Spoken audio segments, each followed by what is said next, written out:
This is They Create Worlds, episode 221, North to Hellgate, London. If anybody wants to find me, I'll be in the last place you would look. In a place where people used to be, a land that's called reality, you'll find me there. Welcome to They Create Worlds. I'm Jeffrey, and I'm joined by my co-host, Alex. Hello. Alex and I are very tired after fighting our way through hell and hellfire and some sort of Lord of Destruction or something. But that's all behind us because we have to still talk about these guys because they left Blizzard and did something about London and destroyed it in Hellfire 2. Indeed. So we have kind of an unofficial trilogy here. I mean, we haven't called them a part 1 and part 2 and part 3. But we've basically been following the story of the individuals who founded Condor, which became Blizzard North, starting with some of their activities even before the company was founded, then taking them through their two most significant games, Diablo and Diablo 2. Now we want to kind of take them to the end of their journey, kind of the denouement in the Blizzard North years, and then following up a little bit on their next attempt at the company Flagship Studios with Hellgate London.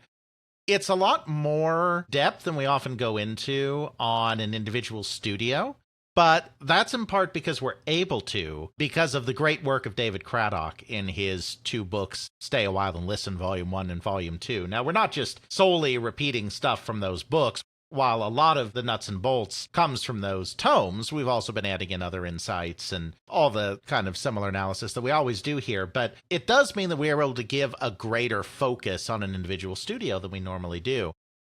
You know, we could have easily done this as a two-parter where we just talked about Diablo and just talked about Diablo 2. But the reason I kind of wanted to do this episode is not so much to cover Hellgate London, though we are going to cover Hellgate London, but it's because with the insights that we have from Craddock's books, we have an unusual amount of insight into why this studio in particular failed. And a lot of that can be extrapolated into more broad kind of truths about why studios failed in this time period.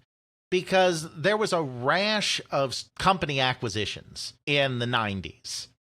Storied companies like Origin and Maxis and Blizzard itself, not just Blizzard North, but the parent company Blizzard and Interplay, and all of these companies that had been cornerstones of the computer game industry in the United States in the 1980s and early 1990s. A large percentage of them failed for one reason or another after they were acquired. Gamers love to blame that on the suits, right? You know, big publisher comes in, snaps up scrappy developer or small-time publisher, imposes their corporate will on the company, and the company falls apart because of the meddling of all the suits, and this beloved treasure from my childhood is no more. We're looking at you, Microsoft, and your acquisition of Activision. Ha ha ha. But while there's always some truth to the idea that there are corporate issues that lead to some of this failure, I mean, certainly corporate overlords are part of the picture.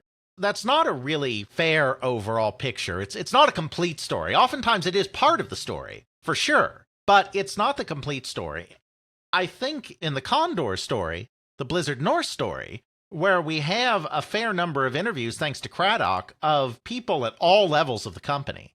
I think it provides us some insight into the other issue that often gets overlooked, which is that you had a small industry that grew up very fast. You had people that started in that small industry that weren't quite sure how to grow up with it. I think that's where a lot of the problems come from as well, that it's not just a corporate meddling thing. Because as we'll see in kind of this final look at the Blizzard North story in the end of days at Blizzard North, there's certainly some corporate shenanigans that are playing very much not in Blizzard North's favor. But there's also a lot of problems and fault lines within the company itself that had to do with just the ways that the founder of the company were able or not able to run a studio in a period when team sizes were getting larger and projects were getting larger and more expensive. That is just as much of a problem and would have been a problem whether there had been a corporate overlord in this equation or not. That's why, even though this is a deeper dive than we often take, I still think that there's some value in doing this more nitty-gritty look at Condor/Blizzard North, because there's definitely some universal themes we can pull out of this. That's certainly something that we have done on this podcast a lot, where we have looked at those big themes. We looked at the balance between creative and business. You need to have that balance. Mm-hmm. If one or the other has too much power, then the company will fall apart. We see that if a company grows too quickly, business cannot properly put the safeguards and structure in place in order to allow for that growth to really be sustainable. That leads to things like Atari failing because we have all this money coming in. Obviously, it's going to be coming in forever. Right. We're not going to put some structures in place in order to really make sure that this is sustainable and that we are accounting for everything. We see that with creatives where people just go, I have this wonderful pie-in-the-sky thing, but I want to keep adding everything and the kitchen sink in there. But it's not something that is really obtainable, and eventually you just run into a problem with return on investment, ROI. Yeah. I spend 3 months making the perfect working sink in my game that a player is going to interact with maybe for 1 second. Indeed. Yeah, these are, as you said, these are problems we've talked about before, and there's kind of another wrinkle in this, which I'm sure we've hinted at from time to time, but I'm not sure that we've really explicitly said in so many words, which is that you have a lot of these small developers and small studios started when groups of friends got together who were really passionate about games, who had discovered the joys of coding and making their own games. Maybe they also have a friend who's a business person, maybe they don't, but the core of the group is just this group that really loved games, really discovered that they liked programming, designing games, and went to town just for the sheer love of doing it. And their early product they could do themselves with maybe just 1 or 2 or 3 trusted hires. You know, a couple of additional artists, maybe an additional programmer, a sound guy that they pull in from someplace if they didn't have one of those. And you could make a viable company out of that. That's certainly what Condor was doing here. I think it's certainly what Blizzard Entertainment itself was doing, its new parent. id Software, of course, is the classic example of this. These are people that are doing all games all the time, all game development all the time because they enjoy it. We would recognize that today as crunch. But at the time, it wasn't even thought of necessarily in that way, because these are groups of people that bonded together over a shared love of games, a shared love of game creation. They enjoyed each other. They enjoyed making games together. They enjoyed playing games together. What else would they do but stay at the office all day long and make games, especially since many of these were young people. They did not necessarily have families yet. Some of them did, but some of them didn't. So they didn't have that outside distraction. That's kind of the environment that a lot of this started in the 1980s or even into the early 1990s. But as you go along, you're talking about bigger games, you're talking about better graphics, higher resolutions, which by necessity require more and better art, more and better animations. You're talking about much better sound cards, so you're talking about more sophisticated sounds, you're talking about more sophisticated music. Of course, as these games get bigger and bigger and there's more and more stuff being added onto them, there's just more and more code that has to be punched out as well, so there's more and more programmers. Then suddenly you're in a situation anymore where it's not just you and a couple of friends just having a blast together. It's now you've hired a team of 12 people, 24 people. Obviously, it's going to increase even more than that in the future into the hundreds. We're not quite there yet in this time period, but that's what we're looking at. It's not all just friends working together. It's a business where people are there because it's their livelihood. And of course, most of them, they're there because they enjoy it. But they're not necessarily getting to just work on a game holistically and have that pure thrill. They're having to specialize, they're having to subdivide, and that means that you need structure, you need coordination amongst people doing different things. You need real leadership. This is where game development at a lot of these early studios just starts to break down. And I've mentioned the guy again, because I mentioned him in the last episode. Thor, who used to work for Blizzard, goes into this a lot in his live streams and some other stuff, where he says one of the biggest problems he observed with companies was that they would keep trying to chase the bigger and bigger thing, and they keep staffing up and staffing up and staffing up, and eventually that just becomes unsustainable. What works way better is that you do a bunch of small games, You get your teams to work well together. You've got something that's actually actionable and done that you can sell. And yeah, maybe it's not your dream thing, but it's a smaller game that works well. Then you do a big game. You do that, you get that big publicity and everything else. Then you don't go for another big game. You go back to making a bunch of small games again to get people to relax, try out different ideas. And then once you got a whole bunch of different ideas and other small games, then do the next big game. It's a much more sustainable model because you have more money coming in, plus it allows for the company to actually breathe, and you're not just staffing up and going, oh dear God, I have so many people, I don't know what to do anymore, we can't sustain this anymore, because we're always having to staff up more and more and more to get this bigger and bigger and bigger thing. Eventually it just implodes on itself because it's like an inverse pyramid, it's just top heavy. Mm-hmm. Absolutely. To an extent, Condor did start out doing things that way. I mean, their earlier games were definitely simpler than their later games, and Diablo was smaller than Diablo 2, and et cetera, et cetera. But of course, at this point, they're right in the maelstrom because they've gone through a series of ownership changes, and they've gone from being an independent developer doing contracts to being purchased by Blizzard's parent, which is a big parent that then gets swallowed by another parent, which then gets swallowed by another parent, until they're suddenly part of Vivendi Games, which has a whole lot riding on it. And so they don't have the luxury to necessarily just stick to smaller things.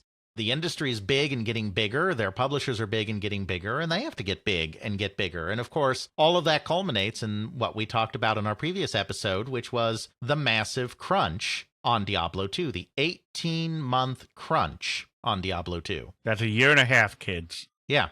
It was in this crunch that the seeds of destruction for the company were completely sown. Obviously, we talked about the crunch itself last episode, so we don't have to get into that again. But that was really the beginning of the end, because once that game finally released in the June of 2000, the core leadership of the company was completely and utterly burnt out. I mean, they weren't the only ones. There were people at all levels of the company that were burnt out on that crunch, but the problem for us here and the problem for Blizzard North going forward is that the top leadership of the company, David Brevik, Eric Schaefer, Max Schaefer, were completely and utterly burned out, especially David and Eric. Max a little less so. This was a real obstacle to the company moving forward because they had never put structures in place. Because they came up as a small company, and these were the people in charge, and they were still the ultimate people in charge. Yes, they weren't doing every task themselves anymore, obviously, and they even had a little more administrative help. They had some office managers and whatnot to help out with things, but they were still primarily the primary arbiters. David Brevik was the big champion of everything. Diablo had been his vision. The entire Diablo franchise had been his vision.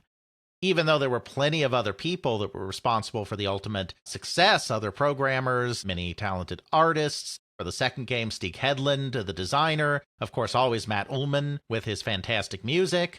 David was always the cheerleader that was rallying the team, keeping the team going, pushing them forward, and having a strong, unwavering vision of what they were working towards at the end of the day. There had not really been another level of leadership that had built up underneath the founders. As many people in the book talk about in interviews, there were technically on the Diablo 2 project, there were leads, like a lead programmer or whatever. But even though they had the title, they didn't really have the authority, because they could try to issue an edict of some kind, but at the end of the day, you could always go to the top. You could always go to David or to Eric or to Max, and all you really had to do was convince them, because they had an unwavering hold on the project, and they didn't really have a hierarchy. Even though they created some lead roles, they didn't create that structure, which is really important when you start getting on a bigger sized project. You need lines of reporting and chains of command when you get to a certain level, because there's too much for any one person to keep track of. You need to delegate, but then those people you delegate to need to have the authority to make binding decisions. Otherwise, you just get into an endless cycle of different armed camps trying to convince the very top people that their way is best and circumventing all of that. That's what leads to an insane amount of politics. You really need to set it up so that you trust your subordinates. You have delegation of responsibilities and make it so that you trust them. You may not overly agree with them on something, but you trust them. We've seen this with some of the Japanese companies that we have covered before. Yeah, this person has failed me or has something else, but I trust them with what they have done for me in the past. I'm willing to give them the benefit of the doubt. Sometimes that's good. Sometimes that's bad. But you still need to have that in order to essentially avoid chaos. Yeah, exactly. The only time that upper management should really override is when you have an issue that's preventing work from getting done and things are stalled and at a hard impasse. Usually this might be an HR issue, like someone just being a jerk. Yeah. There needs to be a way to have upper management learn about that and then override in those specific cases. In upper management, in David, Max, and Eric's position, they should wield that override power very, very sparingly. Mm-hmm. It is a husbanded resource that must be carefully cultivated and only used with the greatest return on investment. Exactly. And I'm sure this all sounds very, very boringly corporate and all of this to a certain degree. And yeah, I mean, that's fair, but it's so necessary because it's the only way you can keep control of a project this side, but it's also the only way that you can empower employees and make them feel like they have space for themselves to advance, which is incredibly important to keeping a team of talented people, which there's no doubt Blizzard North has a team of talented people motivated. If at any time what little authority you have by virtue of having this lead name in front of your title can be very easily undermined by just end running you and going to the top boss, then you're not going to necessarily feel that you're very fulfilled or have had a chance to grow yourself in your time at a company, and that is going to lead to a lot of disgruntlement as well. So that just leads to a really bad situation, especially if you have that upper management being burned out after doing a year and a half of overtime, just going crazy. They don't have their heads on straight. Exactly. Obviously, Diablo 2 came out. It was a fantastic hit and everything. Obviously, I imagine Vivendi came to them and said, I want that expansion, boys. Well, yeah, of course, there's always something else to be done. And that was a real part of the problem with this burnout is that David and Eric, in particular, were in no position to help position the company for what was next. David, he was having a really rough time because he was going through a divorce at the same time, which was also largely caused by the crunch, not surprisingly. So he was going through a divorce, he was burned out on Diablo, and he basically just escaped into EverQuest. He just dove into EverQuest and was playing that all the time rather than making decisions. Eric, he took a couple of really long sabbaticals from the company. He took like a 6-month sabbatical, which also rubbed some people the wrong way because everybody was burned out after the Diablo 2 development. And there were some people, and again, this is all according to Craddock's interviews, there were some people who were kind of grumbling. It's like, we're all burned out. Why does he get to take 6 months off? Just because he's one of the founders, he gets to go recharge his batteries like that? What about the rest of us? Who does he think he is? Of course, David and Eric both worked hard on Diablo 2. No one would doubt that they put effort into Diablo 2. However, they were not the ones working the hardest because they were not in the trenches.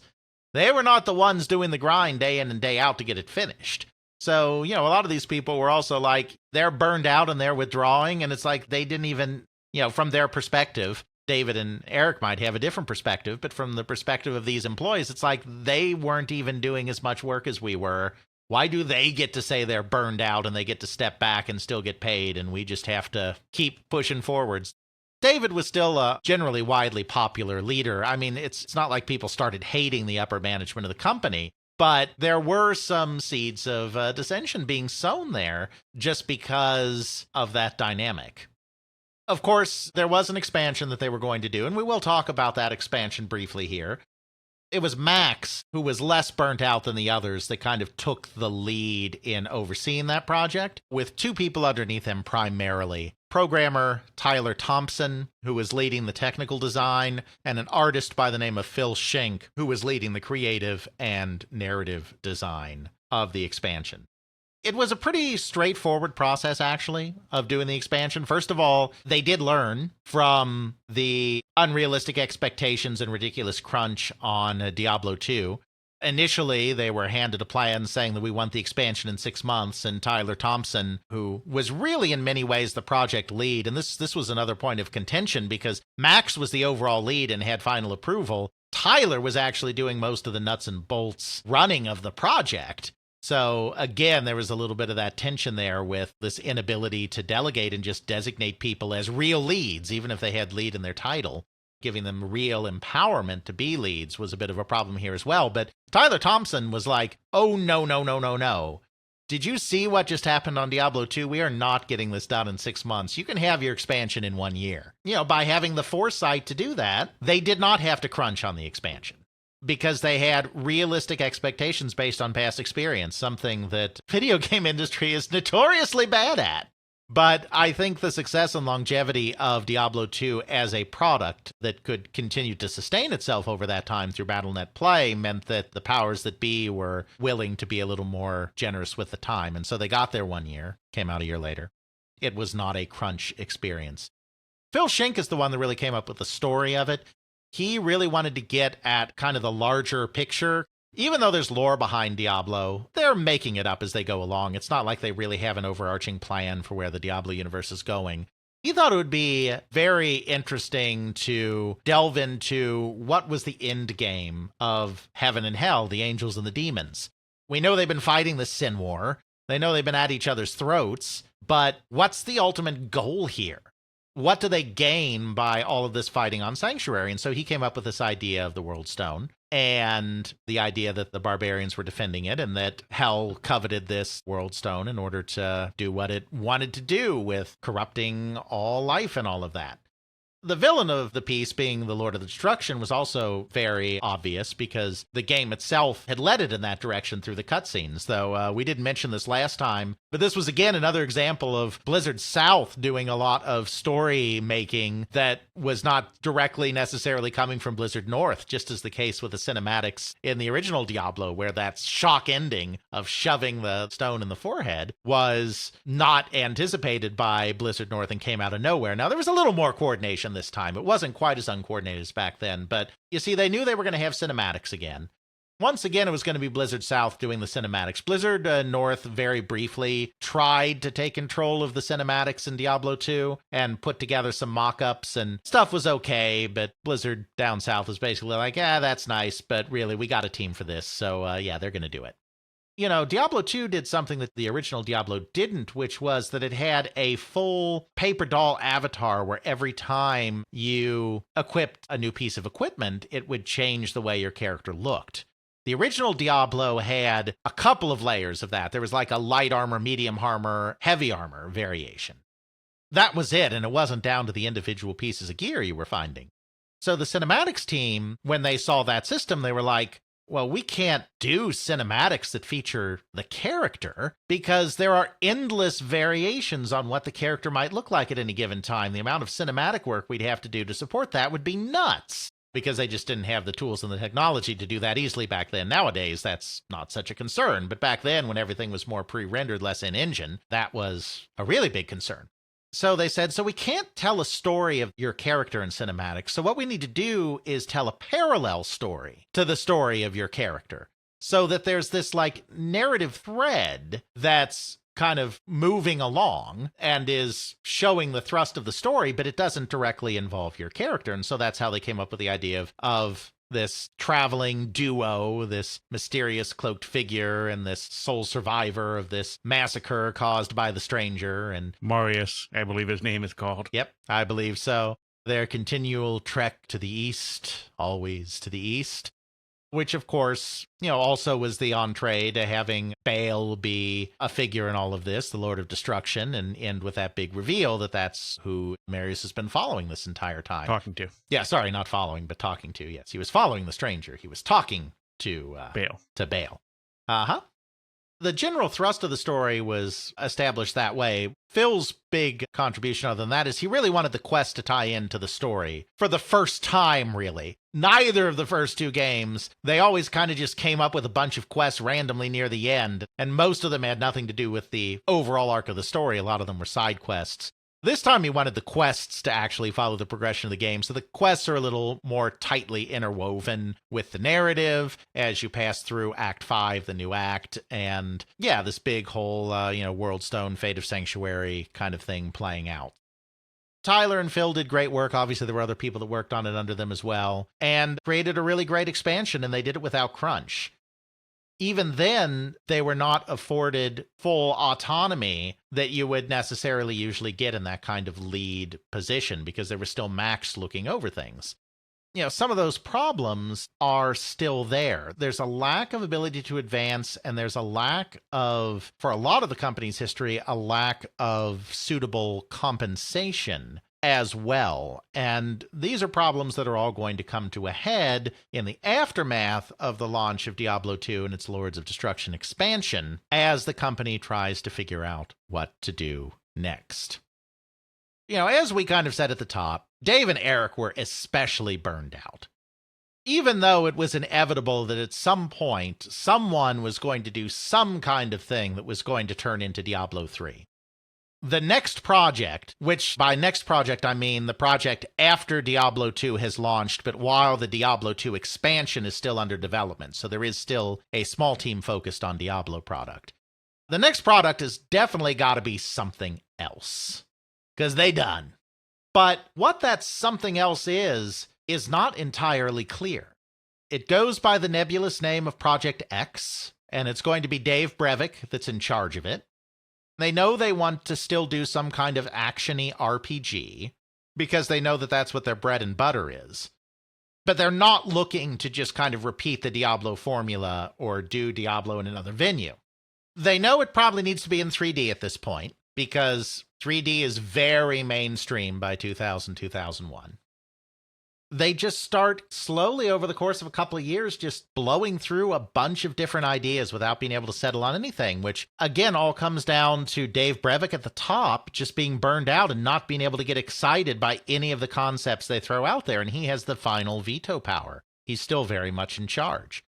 The first thing they kind of start on is a game that ends up taking the name Iron Monkey, which is a martial arts-focused action RPG that has a real emphasis. It's not the entire game, but it has a real emphasis on one-on-one martial arts duels. It's primarily inspired by Jordan Mechner's classic 1984 game, Karateka, which consisted of a series of one-on-one karate duels. We've talked about that game before in a Broderbund episode or something like that. So that was kind of their first thing, and they worked on that for a goodly while. And then Dave Brevik just wasn't feeling it, and he said, no, we're not doing this anymore. Let's do something else. So then they started on a superhero project called Titan City, and they worked on that for a bit. They were starting to move towards maybe doing something more MMO-like. Because, of course, MMOs are big, and MMOs, as we had talked about on our previous episode, it spread through Blizzard North like wildfire. So it's like, let's do some kind of superhero thing, this Titan City. Did that for a few months, and then that one fell apart. And that was particularly frustrating because basically after Iron Monkey had been canceled, Dave Brevik, rather than having another top-down, like, this is what we're going to do next, was like, okay, guys, you pitch me on something. So Titan City was a concept that was pitched to him, and he said, okay, let's do that. Then just a few months later, he's like, haha, just kidding. I'm not getting excited about this. So they canned that one. Next, it was like, well, Pokemon is big right now. Like this idea of gotta catch 'em all is really popular with the kids. Why don't we do a character collection kind of game? Not with monsters. It's not going to be a Pokemon ripoff. It's not going to be Pokemon with guns, like Pal World. It's just like this basic concept of going out and collecting a bunch of characters and then having battles with them. This became a cops and robbers style multiplayer squad-based game called Headhunter. They worked on that for a while. And then that got canceled. These are some of the ones that Craddock mentions, but it sounds like from Craddock's book that even though those are the only ones he mentions, that there were several more that were pitched to Dave and Eric as well, all of which were just turned down. So they were just starting and stopping, and spinning their wheels over and over again. This goes back again to some of these same problems I'm talking about, which is that they just didn't have the structure in place. Because they weren't empowering their teams with enough authority to go out and try to implement a really good idea. Everything was still in the hands of this one studio head. Eric was there too, but especially David, this one studio head who just had veto power over all of these different projects. But it's also an example of there wasn't necessarily effective leadership from the top either, because first, on the one hand, I'm complaining that the top had so much power, but on the other hand, you can also argue it the other way, which is that it's okay for the project director, which Dave is functioning as here, even if he's also one of the studio heads. It's okay for them to have final authority and have a lot of power, but if they're going to do that, they need to share a vision and have the ability to manage the team and push the team towards creating a singular vision. And it's clear that Brevik was so burned out by Diablo 2 and his divorce, and so checked out from the company that he was simply incapable of this. That's one of the problems you see when one of these small developers tries to make the transition into the big time, is that the individual who was really good at creating a game themselves or being the first among equals on a small team building a game isn't necessarily the person that you need to be in charge of building a big game with big teams in this modern era. There can be a real disconnect in skill sets, but the upper management has an aura of reverence around them because they are the founders of the company. They are the ones that had the initial vision. And Dave Brevik is a person who's had very strong vision in the past, obviously. Diablo was his baby. That vision carried through to an incredibly successful franchise that still exists and is still profitable to this day. Clearly there's some of that skill there, but there's still also obviously a very clear disconnect to being able to do that on a small scale and replicate this on the much larger scale that is now demanded of AAA development circa 2001. What I am really hearing here from what you're saying here is there is a real lack of someone with true business acumen there. Mm-hmm. This would probably be a really good example of what can happen even with a bigger company when you just have creative out of control and they don't have any kind of structure to them. Mm-hmm. Exactly. There needed to be some project management here. I mean, it isn't necessarily even, purely necessarily business skill so much as it is project management skill. That just doesn't feel like something that Blizzard North necessarily has. They've kept the top of the company very lean. They've only grown the company, I think, as much as they felt they've had to cope with bigger games and bigger game development. But they've never put these structures in place with leads and project managers and all of these people that can actually handle something like this. So they're just spinning their wheels over and over again because you've got this single linchpin, or maybe two if you count Eric as well, who is also there, at the top of this thing, and they're just still completely and utterly burned out by the last project. Even if they have some of those skills somewhere deep inside them, right now they are just in no position to manifest them because of the burnout. Let this be a lesson to you. If you are in a position of management or leadership, take some project management courses. Take the time to educate yourself on how to properly manage a project and manage people. Read Dale Carnegie's book, How to Win Friends and Influence People. Mm-hmm. These are soft skills that are so critical to properly leading any kind of company. I think what really happened is that you have David, Max, and Eric there still have that developer mindset. Mm-hmm. And then they're being thrust into this leadership role and they can't step back from that. Once you hit that leadership role, you can't always jump into the trenches. You can't do that in that kind of mindset anymore. You have to really truly manage the company, manage the people, and have to trust on them to do the things and give them that power to do so. Exactly. Then on top of that, you still have the same problem. Again, according to these interviews, you have the same problem that was one of the problems that led to the crunch time on Diablo 2 that we talked about in the previous episode, which is that this is a company by gamers for gamers, run by gamers, where everyone loves gaming, and there's just too much gaming going on. there's no one that's really putting their foot down and being like, okay, productivity is really slipping. We have to maybe play a little less EverQuest or a little less pool, because they had a pool table as well, a little less pool, and maybe put some work in on these projects.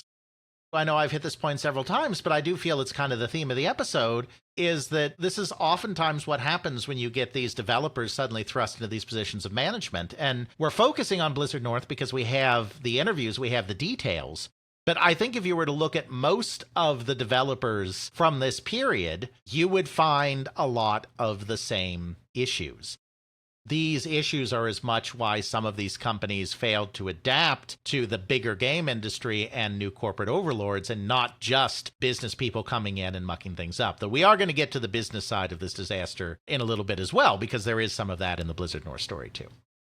They've gone through all of these pitches. Finally, they seem to be settled on something. A couple of employees start developing a new concept called Dragons. This would be in 2002 now. So Project X has been theoretically going on since not too long after Diablo 2 Shift. So, late 2000, early 2001. Now in 2002, Dave comes back and finally says, we need to have a vision. We haven't had one, and I'm finally here to give you a vision. So many of these things had been pitched to him, and he'd greenlit them, and then he'd lost interest in them. He says, we are going to do a high fantasy game based around dragons.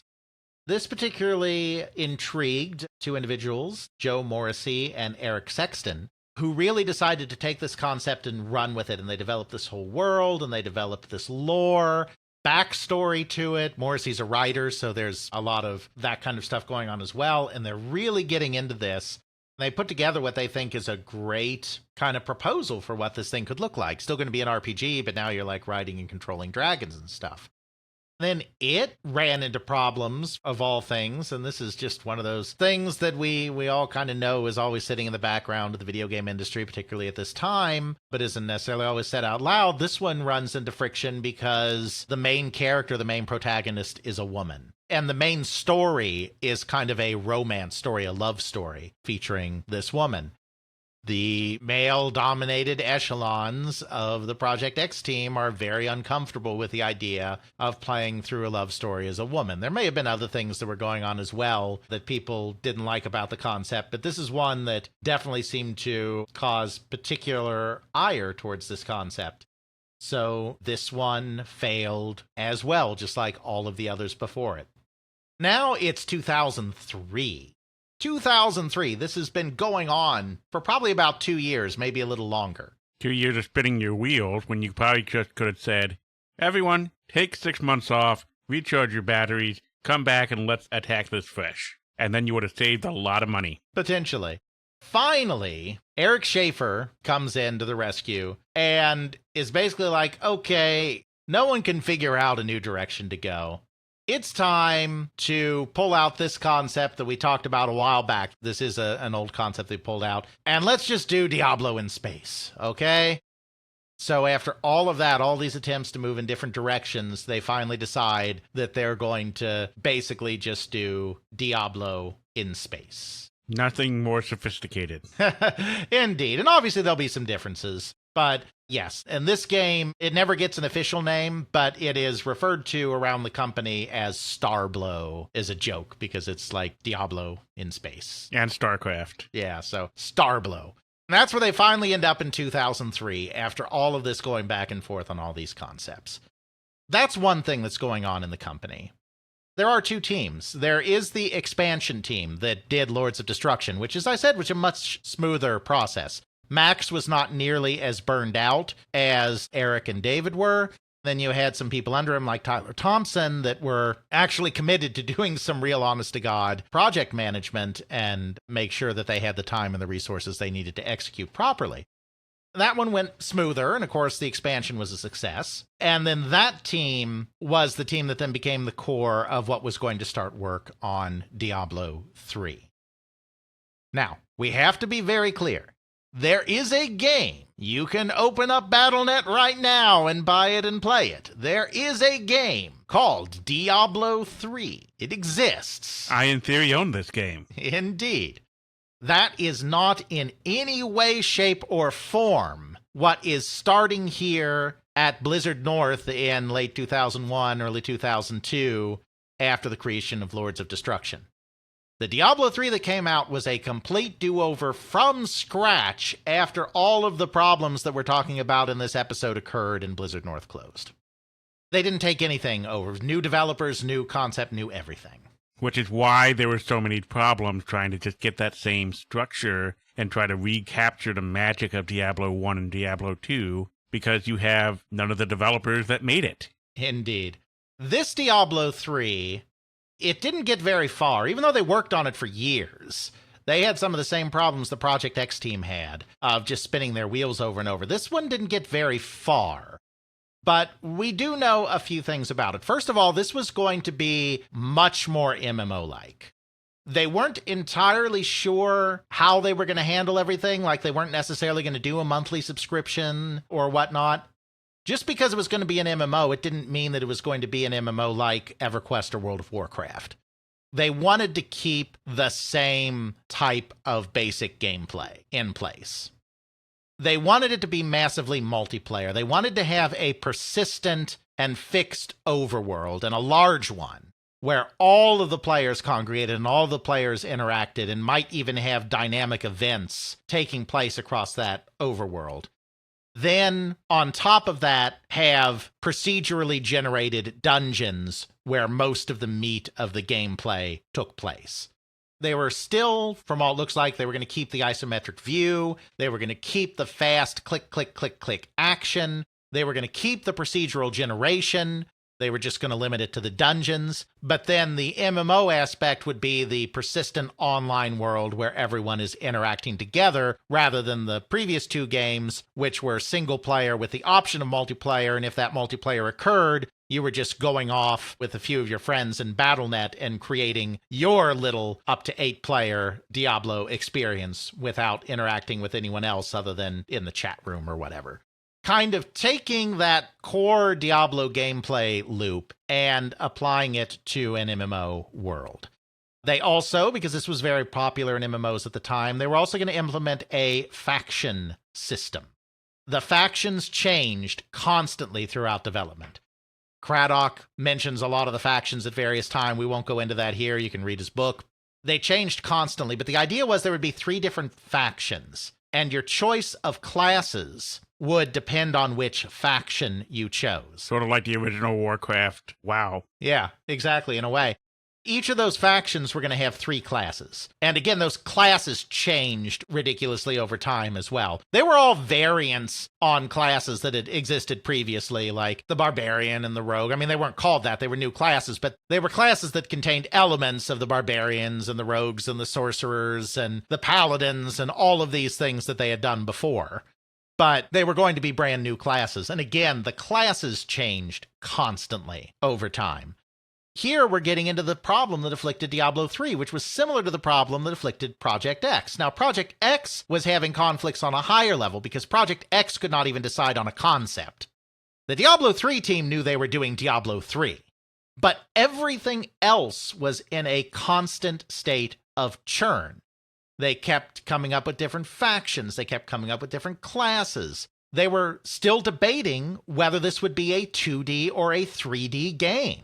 You know, it was going to be in that isometric view, but there were some who still wanted to keep it 2-dimensional, sprite-based graphics. Not do a 3D setup where you have that top-down fixed camera view onto a 3D world, sort of like how they did Diablo 3 and Diablo 4. Right. The camera was a lot of the problem here. It wasn't just for aesthetic reasons or for comfort zone reasons that they wanted to keep it 2D. They were really afraid of what going to 3D would mean for the camera and for how they would have to build terrain. Because the luxury of the 2D fixed isometric world was that they didn't have to worry about all of that stuff because the player wasn't zooming in and out, the player wasn't rotating the camera. The player had a fixed view at all times of what they could see, and that was very easy to work with. And they were very afraid that they were going to increase their work exponentially if they had to deal with a 3D terrain and a 3D camera system. They were just going back and forth on everything. And again, Max Schaefer, according to people who were at the company, was not a dynamic leader. He and Eric both, they're brothers, which is why I mentioned them in tandem. They were good at being your pal. They were good at hanging out with you and being easy to get along with, but they didn't like having to make the big decisions. They didn't like having to ruffle feathers. They didn't want to be the bad guy. And unfortunately, in that kind of leadership role, you just have to be the bad guy sometimes. It sucks. It really sucks. But ultimately, you're there to do a job. And if the people under you aren't performing that job or don't have the direction they need, where you're cutting through and being direct, yeah, it's going to lead to problems. Exactly. And in Max's view, they could take their time. Diablo 2 was a massive hit. Diablo 2 has a long tail. It is generating money forever. So he kind of just saw this early period as, we're just in pre-production. We're just spitballing ideas. It's all good. Eventually we'll exit pre-production and, then we'll make the tough decisions. But that just left them kind of endlessly spinning their wheels and not getting anywhere. Then, because there was still a lot of freedom, like these were the two main project groups, but if there were people at the company that didn't want to do either of these things, they had some freedom to explore their own projects as well, which led to even more confusion because they ended up having two different groups deciding that they wanted to build a new 3D engine that could be used in Diablo 3 and whatever other games. Like they weren't building the engine to target a specific game. It's just like, it's time we had a 3D engine we can use for our games. You didn't have the leadership at the top saying, oh, you both want to do a 3D game. Why don't we split off to people who want to focus on that over here? The rest of you work on your assets and game design for these games and work with the engine team so that you can have an engine that can accommodate both of you, which will probably give you greater versatility and let us do more and varied games in the future. Mm-hmm. They decided to let both of these teams have at it and try to make their engines. They even thought that, having the competition between the two might even spur innovation. It led to more cliques and more politics. And in the end, they could only use one of those engines, and they did only use one of those engines, which led to a lot of hurt feelings as well. This kind of hands-off from the top in making decisions was really leading to a lot of factionalism. In Craddock's book, there's talk about three kind of main factions within the company, and I'm not going to get that detailed in the company politics for this, but there were basically these three different factions, just like there would be three different factions in the Diablo 3 game. There were three different factions at Blizzard North that had different ideas about where the company was and where it could be going, and it was becoming a bit of a mess, and you had these projects not going anywhere. They also had a couple of other projects going on that never made it very far. A couple of people thought it would be fun to do a Diablo game for the Game Boy Advanced. Management was like, that's kind of cool, but why don't you target the Game Boy instead because there's more of them out there? And they're like, okay, fine. So they started working on a game that would be a prequel to the first Diablo and would be a little more child-friendly because it's on the Game Boy, that they were informally calling Diablo Jr. It never had a name, but they were calling it Diablo Jr. They got a ways through that, and then Blizzard in Irvine, main HQ, decided, this seems like too big a risk. I don't think we're going to make a return of investment on this, so let's stop. So that was canceled. They also made a deal with Capcom. Capcom wanted a console Diablo game, like a new one. The original Diablo had been ported to the PlayStation by Climax, Japanese company, but Capcom was looking for an original console game for the PS2. Again, a prequel, though this time in the way distant past, it was going to be a prequel when demons were first entering the world of Sanctuary and kind of the beginning of the conflict.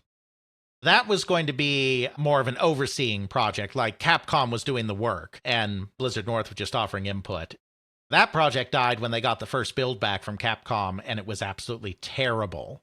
Blizzard North said thanks, but no thanks. As the license holder, as the IP holder. They're like, we're done here. So they had a couple of other things spinning along, but the main things were Project X, which was ever shifting, and then Diablo 3, which was a little more concrete in concept, but was still ever shifting in implementation. Though it was moving forward. I mean, they did finally decide on an engine. They decided to use the Axe engine, one of those two 3D engines that had been under development, and they were starting to get some basic ideas of how things worked. I mean, it was moving along, even if it was kind of slow and haphazard and politic-filled. I'm talking about all these problems at the developer level, and I told you we'd get to the business side. The final death knell actually did come from the business side of the equation. Now, I think all of these problems were going to make it difficult for the company to continue to sustain itself anyway. This hastened the end. But business is what ultimately killed them. For this, we have to go back a little bit and talk about some things that we touched on a little bit in the other episodes, but we didn't go in depth on. Blizzard North started out as the independent company Condor, and Condor was under contract with Blizzard Entertainment as a contracted developer to deliver the original Diablo. At that time, they were working under an agreement that they would get royalties on the game, a very standard contractual developer kind of agreement. You get a development budget, and you hit milestones to receive milestone payments from that development budget, and then your real payoff comes from the royalties that you get after the game is released. Well, in early 1997, of course, the company is acquired by Blizzard Interactive's parent, Davidson and Associates, and technically by their parent, Sedant Corporation. When they're acquired, all of the contracts that they had go out the window. So they're no longer working for royalties on Diablo. That contract is just voided as part of the purchase. So they're given stock options in Sedant, the parent company, which is public, as compensation for losing out on the royalty plan. Well, then the big scandal that we hinted at in the previous episode happened because Davidson Associates had originally been purchased by CUC, which had then merged with another company to form Sedant, or Sendant, I guess it's probably pronounced.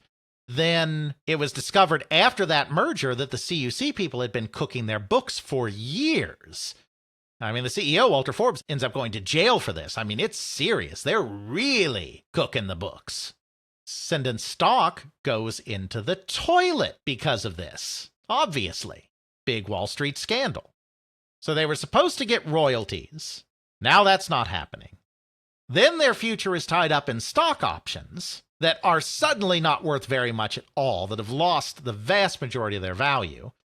You know, they're a small developer. It's not like they're making huge salaries. Like, the payoff they were relying on was royalties, stock options, that kind of stuff, which has now all fallen apart.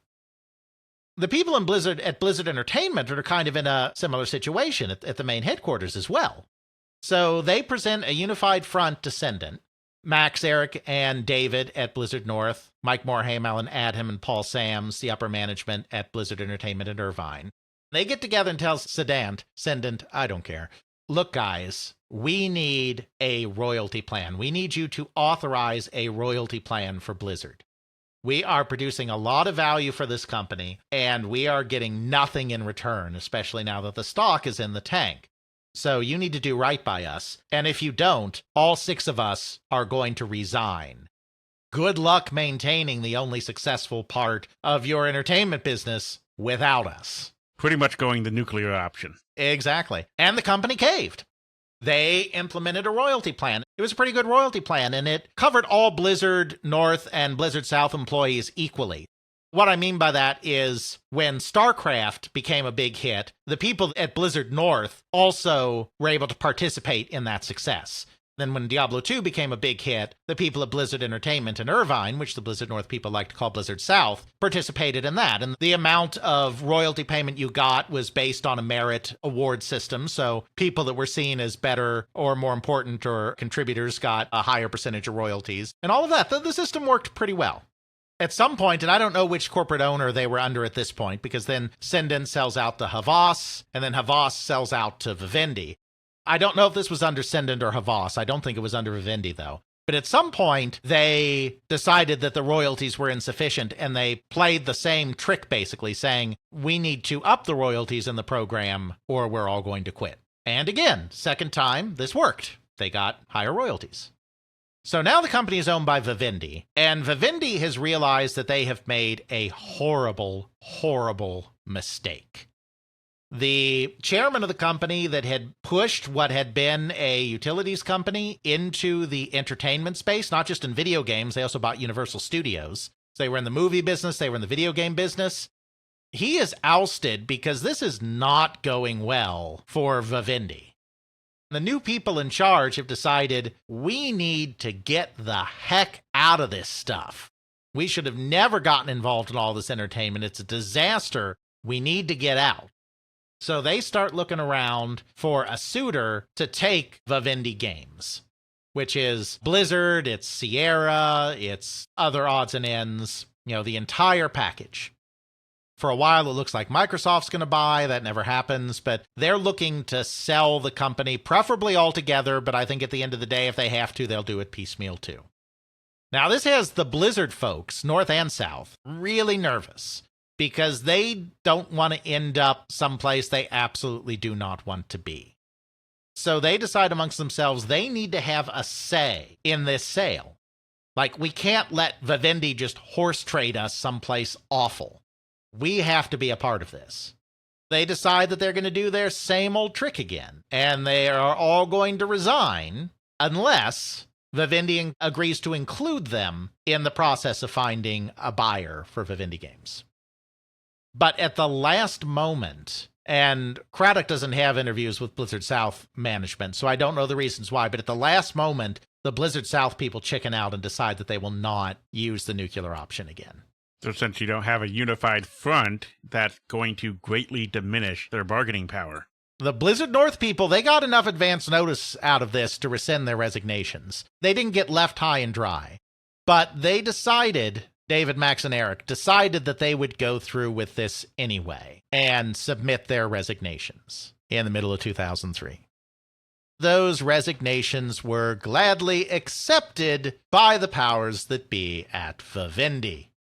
Third time was not a charm. June 2003, to be exact.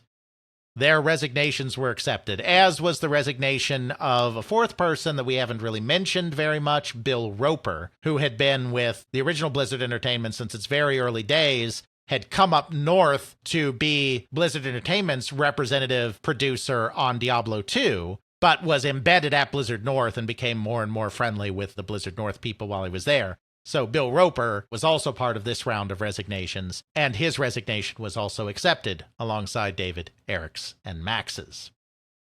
Then, of course, the ironic thing is that, this is June 2003. In 2004, World of Warcraft launches and is such a phenomenal hit that Vivendi completely changes its mind about getting out of the video game business.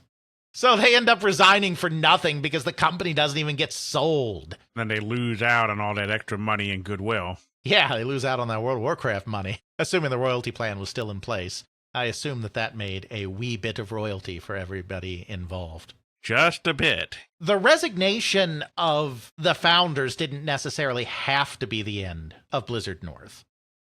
But, as we talked about before, there had never been a very good job of creating any kind of hierarchy at the company, creating any type of leadership strata at the company. As a result of that, it wasn't necessarily exactly clear who should lead the company in their absence. I mean, there were some people that stood out, like Tyler Thompson and Phil Schenck, the people who were involved in the Lords of Destruction. But it wasn't necessarily obviously clear who should take over at this point because there hadn't been that much establishment of structure. Furthermore, we haven't talked about this, but Blizzard South, Blizzard Entertainment, kind of had a little bit of disdain for the people at Blizzard North. They called them the 70%ers. At least some people there did. It might not have been universal, but they definitely had a reputation as the 70%ers. The reason for that is we talked about this particularly in regards to the original Diablo. How basically everyone at Blizzard South at one point or another ended up working on Diablo to get it over the finish line. Diablo 2 wasn't quite that, I don't think, but there was still help from Blizzard South to get it finished. Blizzard North kind of had this reputation of, they get a project 70% of the way there, and then they need to come running to us to finish it. So there was kind of this idea, I think, floating around the Blizzard Entertainment, do we even need Blizzard North? If the leadership is gone, is this really a separate entity that we need to keep going? Or is this something we can part ways with? That doesn't play out immediately. It kind of plays out in slow motion. They don't close the studio right away. They do lay off about a third of the staff. They do pick Phil Schenck, the artist who had played such a big role in the story of Diablo 2, to lead the studio. And this is a true story.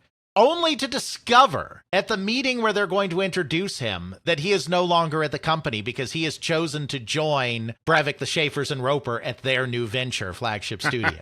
They're literally in the meeting, and they announce your new studio head will be Phil Schenk. Phil, are you in the room?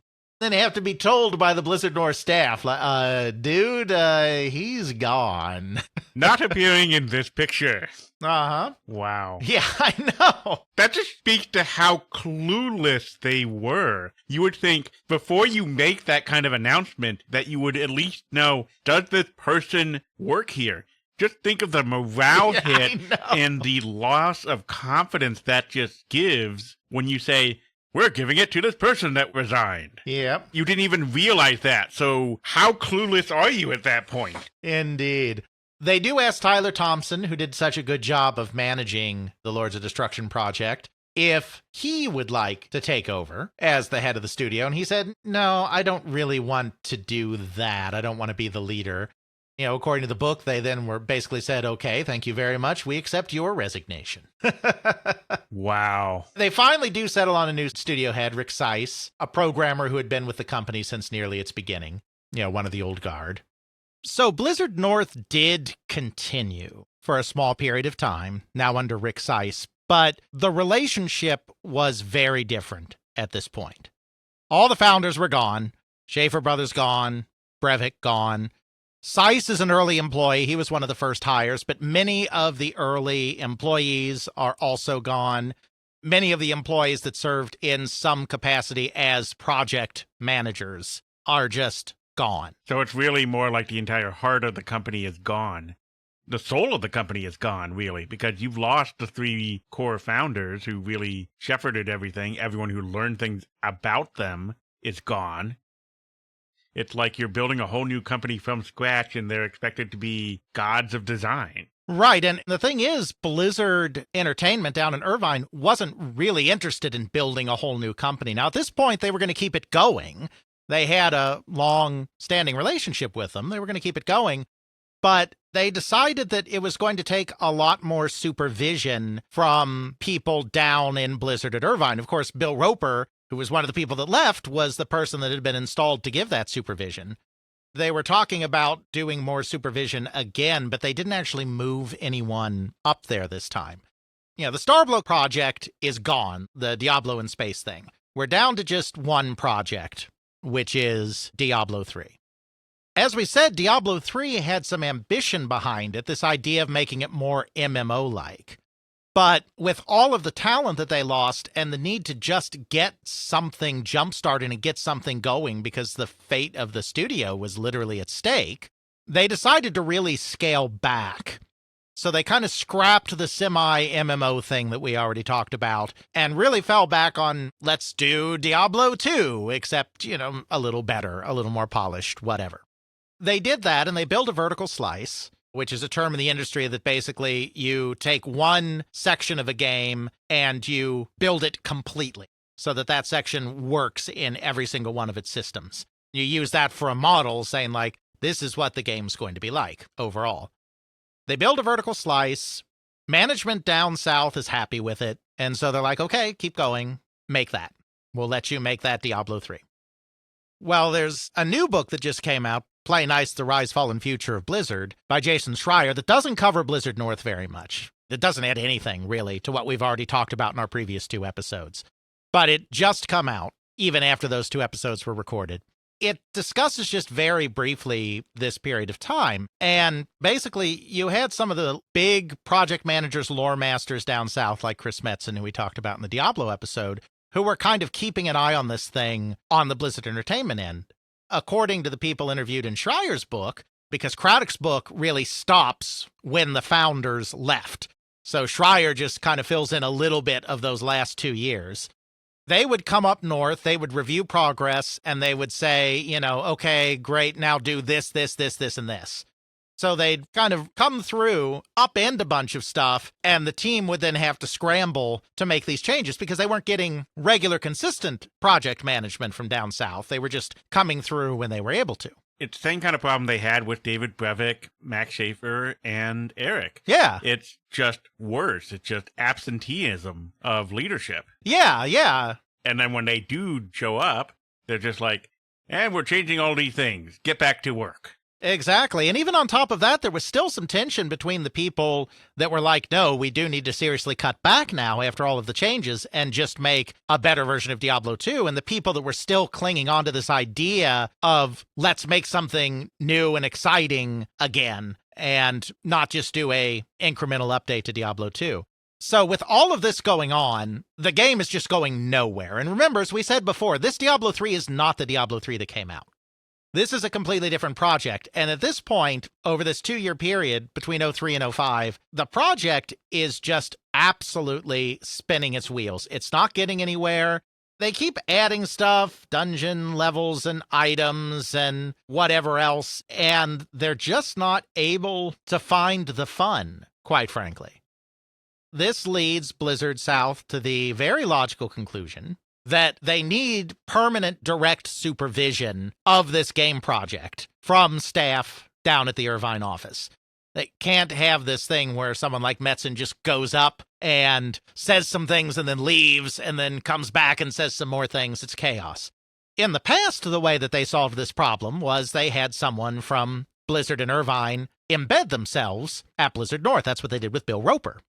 Well, at this point, 2005, there's this little game that the Blizzard folks in Irvine are working on that you might have heard of called World of Warcraft. Definitely didn't go anywhere.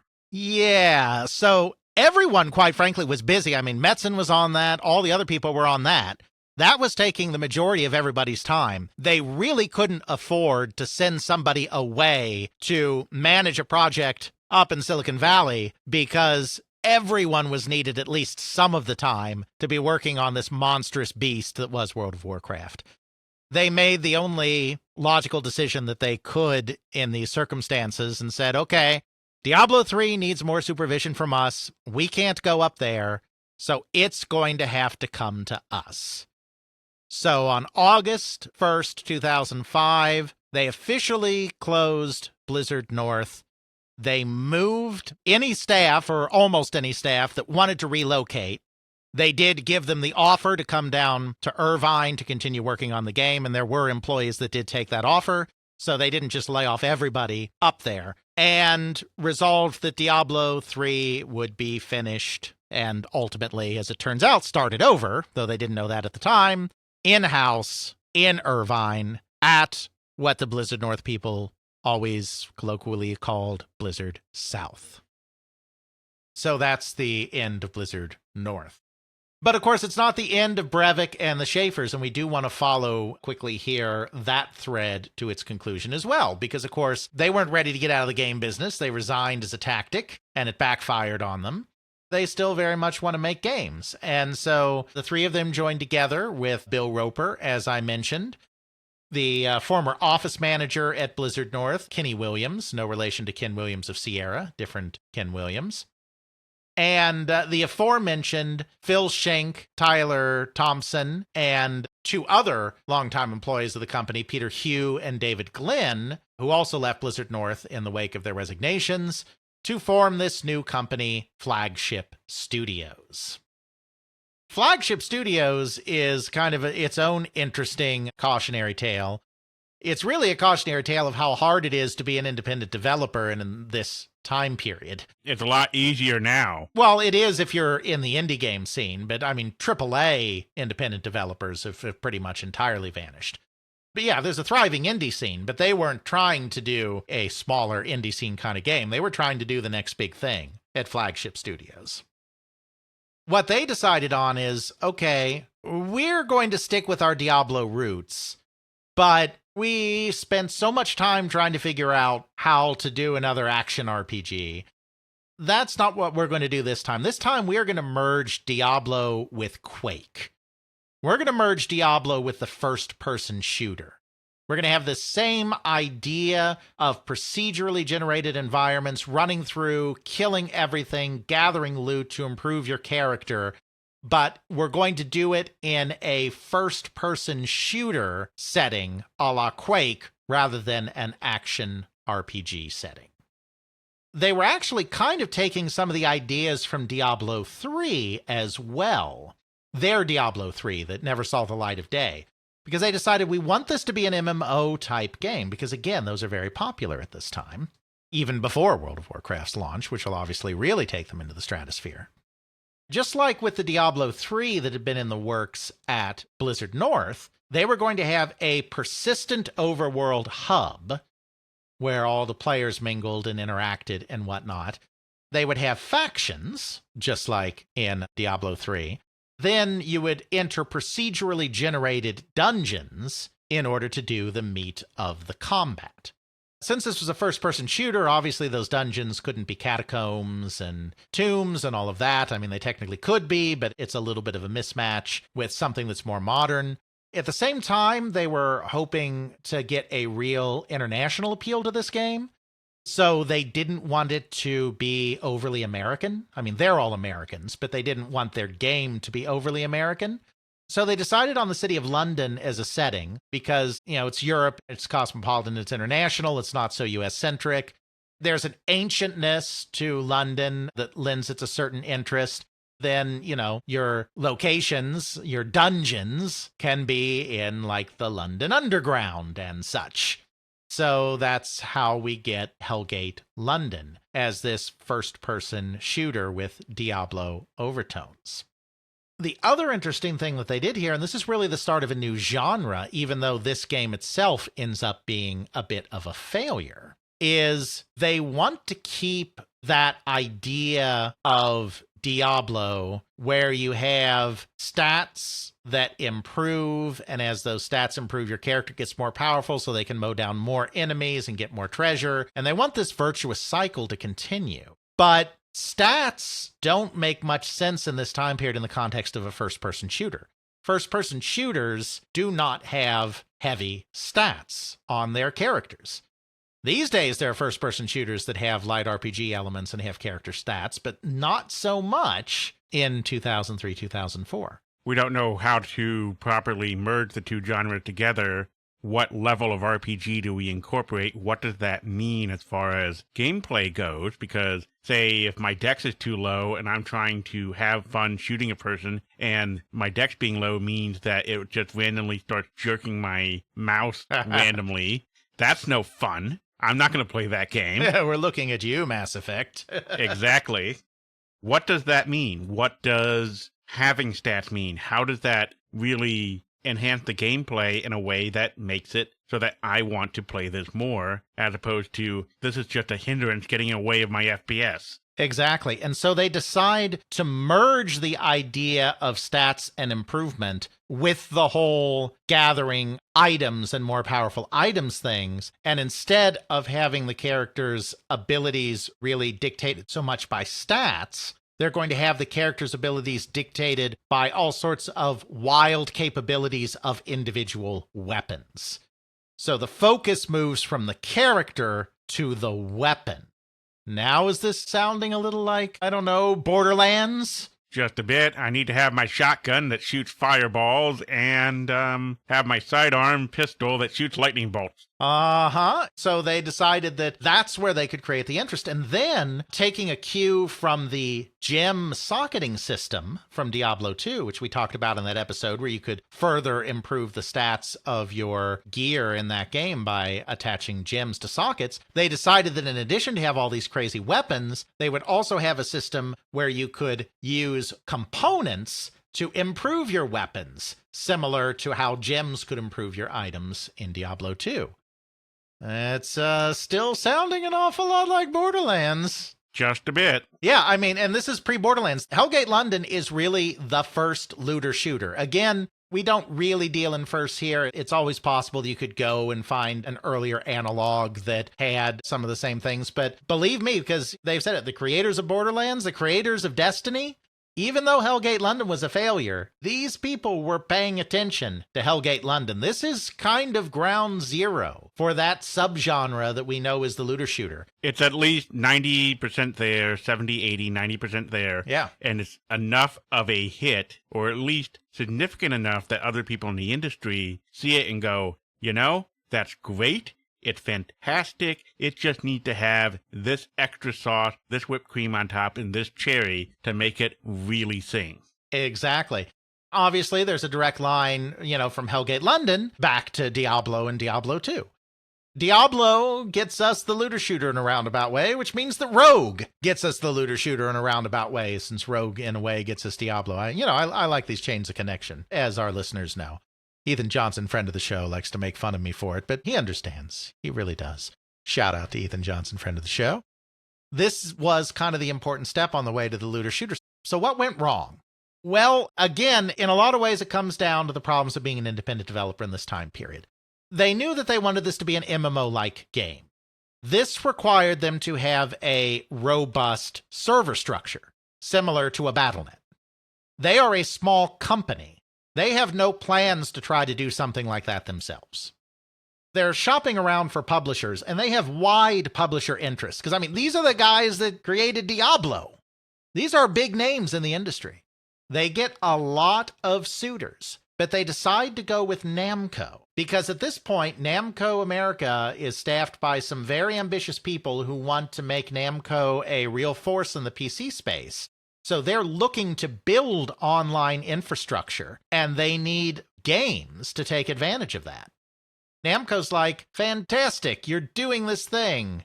Come on, and we'll do it together, and we'll take care of all the network infrastructure for you. That's great! Then in 2005, Namco merges with Bandai. And the entire priority of the company changes. All of those Namco America people with big dreams of a PC online empire are laid off or leave or whatever. I don't know the specific circumstances, but they're not there anymore. And Namco Bandai, Bandai Namco, has no desire to do all of this craziness. Now, Flagship is going to have to do the online stuff themselves. They're going to have to build their servers and everything. In order to facilitate that, they bring in another publisher as an investor, a Korean publisher by the name of Hanbitsoft. Now, we have to remember that by this time, StarCraft has become a national pastime in Korea. Big televised matches and everything. Korea has become a big online market. They are big fans of Blizzard and Blizzard games. So Hanbitsoft is very interested to get into business with them to create what they hope is the next online phenomenon. They found a subsidiary, Flagship does, called Ping Zero, which when spelled out is the word ping and then the number 0 at the end of it. Ping Zero, in order to take care of the online portion. They also make a deal at around this time with The Nine, a Chinese company that's known for bringing Chinese games into that market. They get these additional investors, and at some point Namco backs out entirely, and EA, who had courted them heavily earlier, comes in as the main publisher. They have all of these publishers, but the costs of the game are spiraling out of control. They are running out of money. They are constantly running out of money, which is one of the risks of being an independent developer. They have trouble getting support from their publishers for more money because the problem is now that they have 3 separate publishers, none of them wants to be the one that's taken advantage of and is spending all the money. According to interviews with Brevik and whatnot, this is not Craddock anymore because he didn't cover Hellgate London, but according to interviews in other places with Brevik and the like, no one of their publishers wanted to give them any more money unless the other 2 publishers also put in money. This basically created a stalemate where none of their publishers would ever give them the amount of money they needed to create this game. This led them to do a couple of things. One thing it led them on was a fantastic misadventure of hiring a completely separate team to make a completely separate action RPG that they thought would just be a little throwaway product that they could use to make a little money. They hired a guy named Travis Baldtree, who had made an action RPG called Fate that had very much attracted them. They created a satellite studio for him, and he started creating a game called Mythos that they thought would be a nice, fun game to generate some money while they were still working on this other thing. Then Mythos became a ballooning project with no end in sight. In large part because they're still having trouble building the network stuff. Like having to do their own network infrastructure is a large part of their problem. Then they have to start shifting resources away from Hellgate London to work on Mythos, which was supposed to be this kind of throwaway game. That's draining more manpower and more money. So then they start getting all of these certifications. You know how oftentimes when you buy a game, and back in the day, they'd be on the box when there were boxes, but even today, you'll get these a million logos on the opening loading screens where there'll be a Games for Windows logo and an NVIDIA logo and a this logo and a that logo. Yeah, I remember that. It annoys me. Get me to the game. I don't need to see someone's advertisement. Well, so they start getting all of these certifications because you get paid for that. So they start having all of these companies saying, this game has this label or that label. And one of the labels that they decided to get is the Games for Windows label, which is something that Microsoft was doing at this time, which was meant to kind of give Windows games the same unifying, easy to install, easy to support kind of environment that you find on a console. It was their way of trying to keep up a little bit with console infrastructure. But having a Games for Windows support means that you have to meet certain standards as well. And one of those is the way that your game installs on Windows. So they got money from Windows, from Microsoft, for making their game a Games for Windows game. But then they had to devote resources that they could not afford to have doing something else, working on an installer for the game that was only needed to be a particular way because they had the Games for Windows certification. So they went to get the money, they got the money, and they had to spend that money and more in order to get the money. Indeed. And then the other problem they had is they weren't sure what the business model of this game should be. They didn't really want it to be a monthly subscription like an EverQuest or an Ultima Online because they were really known for their memorable single-player experiences, and they wanted to be able to offer that. Offer the ability to do it single player, even though there would be a multiplayer mode, very similar to Diablo and Diablo 2. So they didn't want it to just be a flat subscription. But the concept of microtransactions, for better or for worse, was not really well embedded yet. The concept of DLC was not very well embedded yet in the psyche. So they decided on a hybrid model where you purchased the game, you had complete access to everything in the game, including playing it online, by buying the game, but then they planned to keep supporting the game with additional content after it came out, and that's what you would pay a subscription for. You would pay a subscription for post-launch content, and that would also give you a few other perks like priority queuing for servers and stuff like that. A kind of weird model that didn't really make sense then, and really in a lot of ways maybe would make a little more sense now. I mean, when I say it makes sense, I mean those kind of games as service games have a horrible rap, and often justifiably so. But when I say make more sense, it's something that customers expect and understand today, even if they hate it. Whereas back in 2005, 2006, when they're working on this game, it's a model that doesn't necessarily make sense to the consumer. Especially when you look at something like Battle.net and you go, why aren't you doing that? Yeah. Then worse, these are the people that made Diablo, so there's a lot of hype around the game. Then they have a really successful E3. They put out a really great trailer and some really great demo stuff at E3, which gets people even more hyped. But the fact of the matter is they don't have the time, the money, or the resources, manpower, to fully polish up this game. Unfortunately, they are not a new developer. So the standard is not, oh, hey, here's a new developer that put out a kind of good game that has some rough edges that shows some promise. No, the standard is, these are the people from Blizzard who put out Diablo and Diablo 2. Blizzard, at this point in history, is known for never releasing a game ever unless it is polished to the hilt and is the most brilliant encapsulation of an idea you could ever hope to see with no flaws whatsoever. I'm exaggerating slightly, but only slightly.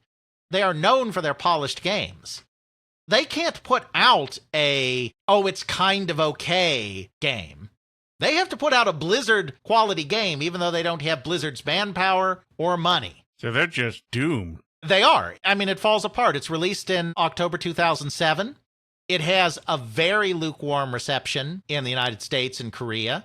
Hasn't been released in China yet, and basically there are problems, issues releasing games in China to begin with. I mean, oftentimes the Chinese request changes. One of the more famous of those is that because of their view on skeletons, the Forsaken art had to be completely changed in World of Warcraft to be able to launch that game in China, because in China you cannot have skeletons as player characters. There were already problems, and the Nine started saying, oh, the Chinese government isn't going to let us release this, because, of course, the government has final say on everything there, communist totalitarian state, because of all the blood and gore. But the people at Flagship think that they may have just been using that as an excuse, and that they just saw how poorly it was received in the United States and Korea, and decided that this was a convenient way to stop supporting it and get out from having to release it. It never launches in China, which was going to be a critical revenue stream for them. It just gets a lukewarm response in the United States and Korea. You know, it's one of those games that maybe if you were a big studio that had the resources, you could maybe spend some time and fix it. I mean, we've seen this happen many times. Final Fantasy XIV and No Man's Sky are probably two of the more famous examples of this, but we've seen it time and time again in the more modern times with this games as service model, where a mediocre launch of what at its core is a kind of solid idea doesn't necessarily have to be the end of a product. But there was no way that they would be able to do that with the resources they had, which is, as we said, were already just overtaxed. They could never, ever find enough money. So there was just no chance for them to fix it. It had problems. They had pacing issues. The levels tended to be very samey and very boring. There was not a lot of variety to the procedurally generated dungeons. Of course, it had some bugs and problems like that because they just didn't have the resources to fix it all. That all led to a very lukewarm launch, which meant that they didn't have the financial resources to keep going. And finally, in 2008, they were forced to close the company. That's basically the end of the story. Breivik's still around.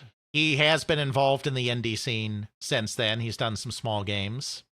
And in fact, he even served as the creative director for a while on Dungeons & Dragons Online, an MMO that is still going on today. I mean, he's not involved with it anymore, but he was there for a while. They've gone on and done a little more since then, but that was kind of the end of the period of the big game ambitions that started with Diablo and moved through Diablo 2 and then moved through to trying to create the first looter shooter in the terms of Hellgate London. It almost gives validity to what Blizzard South was saying, where they were 70% of the way there and they needed extra help to get the rest of the way. As sad as that is to say. That's very true, and it's very hard as an independent company to try to do AAA game development, and this was right in the period of time when it was becoming impossible. Maybe if they had tried something like this even 5 years earlier, the tech might not have been there if they tried it 5 years earlier, but the funding might have been there if they had tried it 5 years earlier, but it just wasn't a period where that model worked anymore, and they unfortunately got caught up in that. They could never, no matter how many publishers they signed, no matter how many certification deals they made, they could just never, ever get enough funding to complete their vision. It's interesting to see just how a company can rise and fall, how the people and the interactions there and how things are. It's just a life lesson on how to manage things, on how small indie things that get bigger and bigger, eventually, if you don't manage it properly, it just literally like a bubble pops, or a balloon pops when it just gets hyperinflated. Pretty much. I guess that leaves us with just one thing. I'm done dealing with hell and cleaning up my bloody swords and magic wands and probably flame-shooting shotguns. What non-hell-related thing will we be discussing in our next episode? Well, I hate to break it to you, Jeffrey, but we are staying firmly in the realm of hell because it is time for our massive live stream of the other week to become the next 3 episodes. So we will, in fact, be covering Dungeons and Dragons, Satan's Game. The creation of the game, the spread of the game, and how it influenced so many computer games and video games that came out in its wake.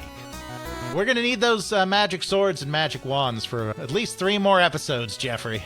Oh, right. The live stream we did. It was so traumatic I blocked it out of my memory. Never mind the fact that it is being recorded before then. Shh.